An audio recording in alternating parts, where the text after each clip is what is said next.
Welcome back to ShopDog-Garage. It's going to be hopefully a very short video.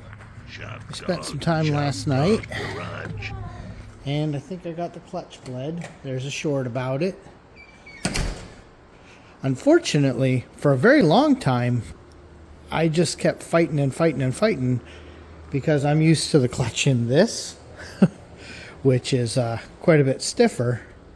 So, you know, I came in here, I felt it, I'm like, okay, well, this McLeod clutch is as light as a stock clutch. So, is what it is.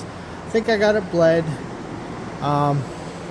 Because of that 8-inch speed bleeder line instead of the 48-inch like I have in the rocket ship, it was difficult to use the speed bleeder. What I wound up doing is using a little pod water, well, we call them pod waters, emptied that, filled it with some clean fluid, and then kept filling it and ran it through. So that was tucked next to the transmission on the side, and it seems to work. So before we go too much further and before we actually glue the shifter down and everything, I think I'm going to pop the door and try to turn this car around. The fan is off. The car is sitting here. I've got the hood just latched. Door up. Oh! There's no complaints about it starting or running funny, so should just start right up. Oh yeah, no problem at all. Okay, we're going to take the brake off. Let her warm up for just a second. Okay, that's off. That's off. Okay, just don't want anything silly going on. Okay, second gear pops into first gear, no problem. Alright, and we're going that way. One, I want to turn the car around, but two, well, if things go bad, I can always just shut the car off before we hit the fence, right? So, clutch coming up.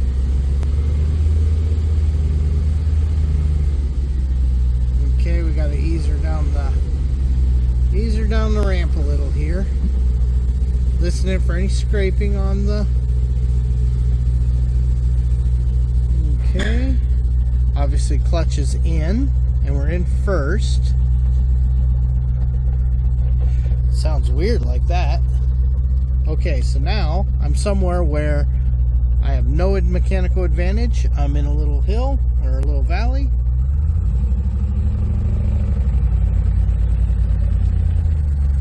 Okay. Okay, that clutch is very, very light. I probably just smoked it a little too. Okay, clutch in. Okay, we should start rolling downhill, and we did. We're gonna wait till we don't roll anymore. And clutch in, and she rolls. Okay. I'm going to put you guys down and pay attention for a minute, and I'm just going to make sure I can drive around the yard real quick. Okay, I've been kind of driving around a little bit here, playing with the length on the clutch rod, just getting engagement and disengagement where I like it. Obviously that'll change, so we just went to reverse. Yeah, we're about 1.5 inches off the floor, about what I like, but I can still go to first. Because if I make it too short, you lose the ability to go to first.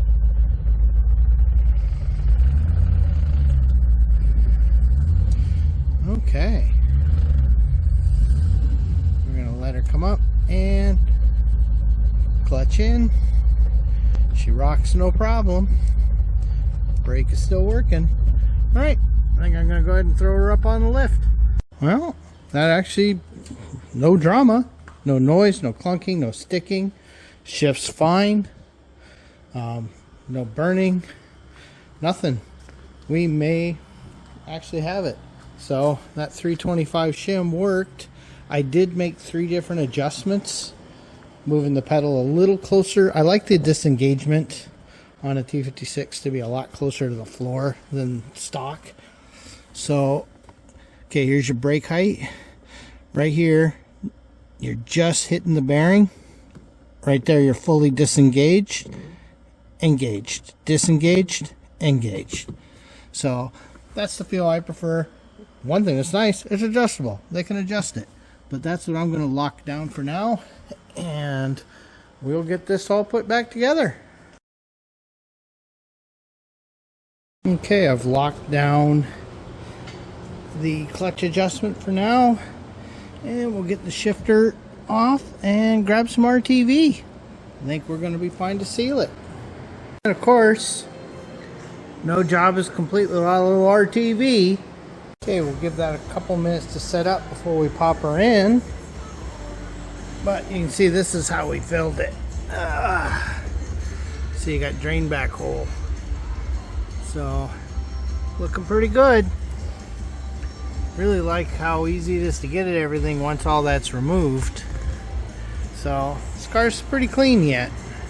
Whether you think it's important or not, never, ever, ever forget this boot that seals all the exhaust fumes and road noise and heat from the cabin.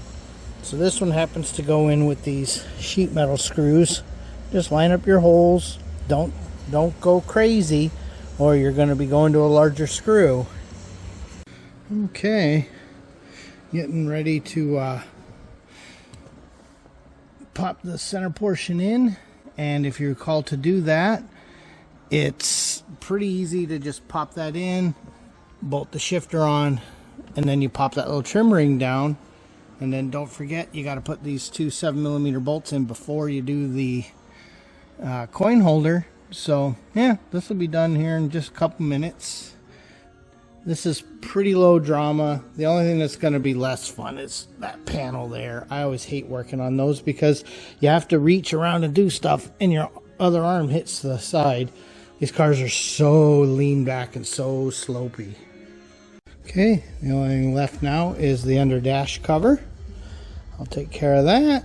Oh, yeah. And then remember how we keyed that? You just drop it down. Bam, it grabbed.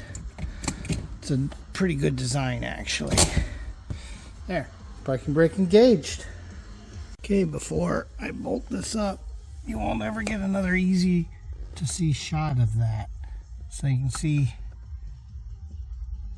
that's where that rides. Just not much to it. So we'll get this panel up. Only take a couple minutes and car will be ready to go up and do some zip tie work. I really hope this all works nice because it's all bolted up. Okay, we're neutral, parking brakes on.